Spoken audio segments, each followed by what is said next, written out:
Bonjour, je m'appelle Catherine Gaucher, je suis dermatologue et aujourd'hui je vais vous parler des varicosités. Alors les varicosités, ce sont des dilatations des petites veines de la surface de la peau, par opposition aux varices qui sont des dilatations des plus grosses veines et qui sont à l'intérieur en général des muscles. Les varicosités sont disgracieuses, elles sont rarement dangereuses, elles sont surtout inesthétiques et c'est la raison pour laquelle en général on veut les faire disparaître. Il existe des varicosités sur n'importe quelle zone du corps. Celles sur lesquelles on nous demande le plus souvent de les faire disparaître, ce sont surtout les membres inférieurs, les jambes, chez ces dames qui aiment pouvoir se mettre en jupe lorsque les beaux jours arrivent ou porter des collants relativement peu opaques lorsque l'occasion se présente. Il existe aussi des varicosités sur le visage, particulièrement sur les ailes du nez, et celles-ci ne sont pas l'apanage des dames, c'est aussi les messieurs. Les varicosités, c'est surtout le laser vasculaire. Vraiment, là, je trouve que particulièrement sur le visage, les ailes du nez, c'est assez magique. Vous passez un laser comme si vous passiez un crayon effaceur. Et en 1, 2, maximum 3 séances, vous avez enlevé tout. En ce qui concerne les jambes, le traitement des varicosités est partagé en 2 techniques. Le laser vasculaire, toujours, et la sclérose. La sclérose, c'est l'injection d'un produit dans la veine.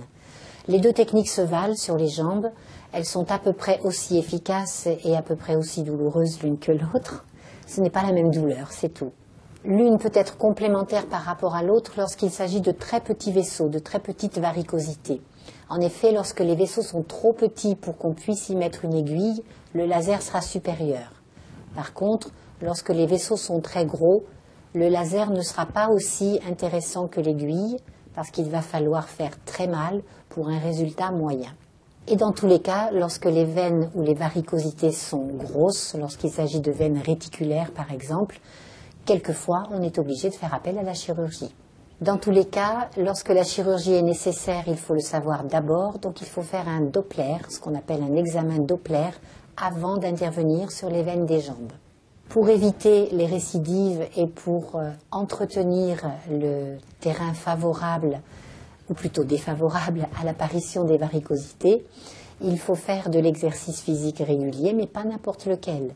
C'est essentiellement la marche dans l'eau, au bord de l'eau par exemple, ou bien l'aquadrainage, cette bicyclette qu'on met dans une piscine pour pouvoir pédaler sous l'eau, et en tout cas éviter le tennis, l'équitation, et les sports claquettes, par exemple, qui vont entraîner des trépidations et des coups sur le sol au lieu d'un déroulement parfait de la plante du pied.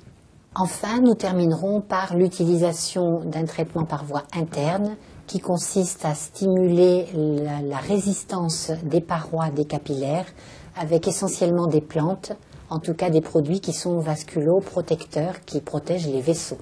Voilà, je pense qu'avec toutes ces informations, vous savez maintenant comment vous y prendre, à la fois pour éviter de voir apparaître des varicosités et pour les traiter lorsqu'elles sont là.